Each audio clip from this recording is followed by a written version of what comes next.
Vatican City is the world's smallest state, and it's trying very hard these days to be a model of ecological virtue. Recycling, solar panels, they've even got a project to reduce their carbon footprint. We'll talk about it today on the Vatican Report. I'm John Thavis, Catholic News Service Rome Bureau Chief. And I'm Carol Glatz, CNS Rome Correspondent. Now, anyone who has been to Rome knows that as you marvel all the gorgeous monuments here, you'd also better watch your step. Rome's streets seem strewn with just so much litter and waste. Italy, in fact, is trying to grapple with a major garbage crisis. The Vatican, on the other hand, seems to be miles ahead in recycling efforts. The Vatican last year put out large, street-sized containers so residents and workers can start separating glass, metal, plastic, paper, and non-recyclables. Right, and separating the trash is the first step. The next step is to get tourists and pilgrims into the recycling spirit. Now, as you know, every time there's a major event here in St. Peter's Square, it generates a ton of garbage. And then you have millions of visitors coming to visit the Basilica or the Vatican museums every year. Those visitors are now finding separate recycling bins for their plastic water bottles, their soft drink cans, and other material. And of course, the number one trash item at the Vatican is paper, coming from the hundreds of Roman Curia offices.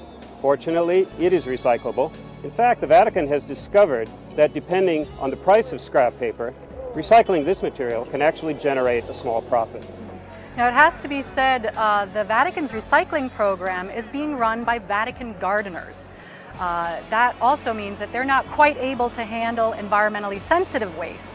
So the Vatican has hired out outside companies to come in, haul away, and dispose of properly certain materials like expired medications from the Vatican pharmacy, biomedical waste from the Vatican Health Clinic, and even meat byproducts from the butcher's counter at the Vatican supermarket.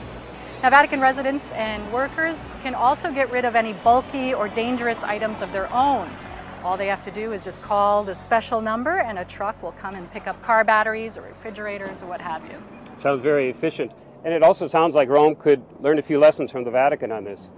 Vatican officials are also looking at the bigger picture. For one thing, they're exploring the idea of windmills. Now, you won't be seeing windmills on this landscape. You might be seeing them, though, on the tracts of land owned by the Vatican outside of Rome.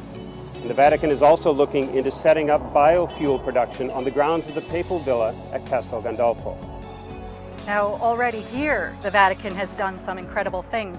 Just last year, the Vatican put a large solar panel system on the top of the Paul VI audience hall.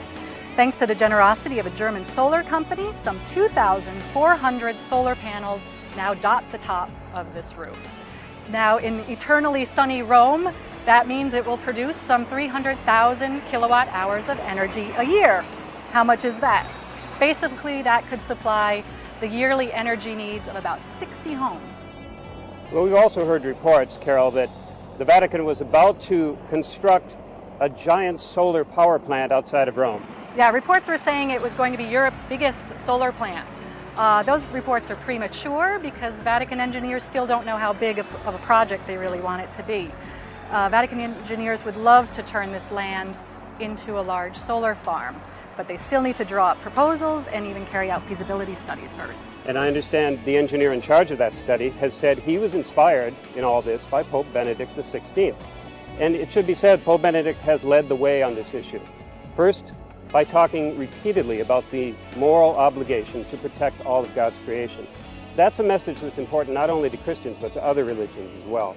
And second, he has approved all these initiatives, especially, in particular, a reforestation project in cooperation with the Hungarian government aimed at making Vatican City the world's first carbon-neutral state. So for many people, Pope Benedict has become the Green Pope because he talks the talk and he plants the trees. I'm John Thavis. And I'm Carol Glatz, Catholic News Service.